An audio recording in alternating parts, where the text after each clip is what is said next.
ಸಾಮಾನ್ಯವಾಗಿ ರಾಜಕಾರಣಿಗಳ ಮಕ್ಕಳು ರಾಜಕೀಯ, ಸಿನಿರಂಗ ಸೇರಿದಂತೆ ವಿವಿಧ ಕ್ಷೇತ್ರಗಳಲ್ಲಿ ತಮ್ಮನ್ನ ತೊಡಗಿಸಿಕೊಳ್ಳುವುದನ್ನು ನೋಡಿದ್ದೇವೆ. ಇನ್ನು ಹಲವು ರಾಜಕಾರಣಿ ಮಕ್ಕಳಿಗೆ ಏನೇನೋ ಶೋಕಿರುತಿ ಅನ್ನೋದನ್ನ ಕೇಳಿದ್ದೇವೆ. ಆದರೆ ಇಲ್ಲೊಬ್ಬ ರಾಜಕಾರಣಿ ಪುತ್ರ ಚಿಕ್ಕ ವಯಸ್ಸಿನಲ್ಲೇ ಏನ್ ಮಾಡಿದ್ದಾನೆ ಅನ್ನೋದನ್ನ ನೋಡಿದ್ರೆ ನಿಮಗೂ ಅಚ್ಚರಿಯಾಗುತ್ತೆ.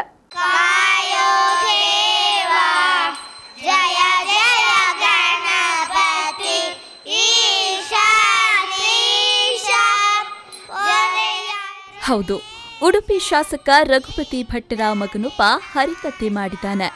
ಏನು ಶಾಸಕರ ಮಗ ಹರಿಕತೆ ಮಾಡೋದಾ ಅಂತ ಹುಬ್ಬೇರಿಸಬೇಡಿ. ನೀವು ಆಶ್ಚರ್ಯ ಪಡುವ ಇನ್ನೊಂದು ಸಂಗತಿಯೂ ಇದೆ. ಹರಿಕತೆ ಮಾಡುವ ಈ ಪೋರನ ವಯಸ್ಸು ಇನ್ನೂ ಕೇವಲ 4 ವರ್ಷ. ಇನ್ನೂ ತೊದಲುವ ಪ್ರಾಯದಲ್ಲಿ ಹರಿಕತೆ ಮಾಡುವ ಈ ಬಾಲಕನ ಹೆಸರು ರೇಯಾಂಶ. ಕಳೆದ 1 ತಿಂಗಳಿನಿಂದ ಕೃಷ್ಣಮಠದಲ್ಲಿ ಹರಿಕಥಾ ಮಾಸಾಚರಣೆ ನಡೀತಾ ಇದ್ದು, ಸ್ವತಃ ಶಾಸಕರ ಮಗನೇ ಆಂಜನೇಯ ಚರಿತೆಯ ಹರಿಕತೆ ಮಾಡಿ ಶಬ್ಬಾಸ್ಗಿರಿ ಪಡೆದಿದ್ದಾನೆ. ಹಾಡುತ್ತಾ ಕತೆ ಹೇಳ್ತಾ ನೆರೆದಿದ್ದ ಜನರನ್ನ ರಂಜಿಸಿದ್ದಾನೆ. ಈಗ ನಾನು ಯಾವ ಹರಿಕತೆ ಮಾತನೆ ಗೊತ್ತಾ?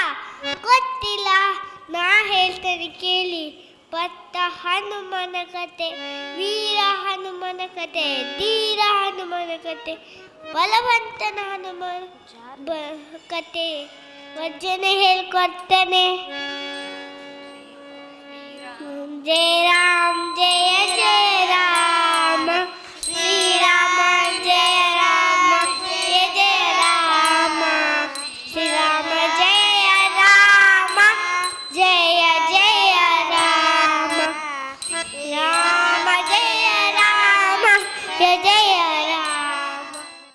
ಈ ಹರಿಕಥಾ ಪ್ರಸಂಗಕ್ಕೆ ಸಾಕ್ಷಿಯಾಗಿ ರೇಯಾಂಶನ ತಂದೆ ರಘುಪತಿ ಭಟ್ ಹಾಗೂ ಅವರ ಪತ್ನಿ ಶಿಲ್ಪಾ ವಿಶೇಷವಾಗಿ ಈ ಕಾರ್ಯಕ್ರಮದಲ್ಲಿ ಪಾಲ್ಗೊಂಡು ಸಾಕ್ಷಿಯಾಗಿದ್ರು.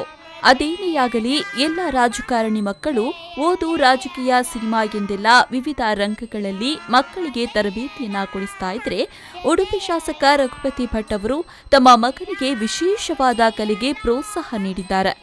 ಇನ್ನು ಚಿಕ್ಕ ವಯಸ್ಸಿನಲ್ಲೇ ಈ ಬಾಲಕನಿಗೆ ಹರಿಕಥೆಯ ಮೇಲೆ ಇರುವ ಆಸಕ್ತಿಯನ್ನ ಮೆಚ್ಚುವ ವಿಷಯವೇ ಸರಿ. Pallavi Santosh, V4 News 24/7 Udupi.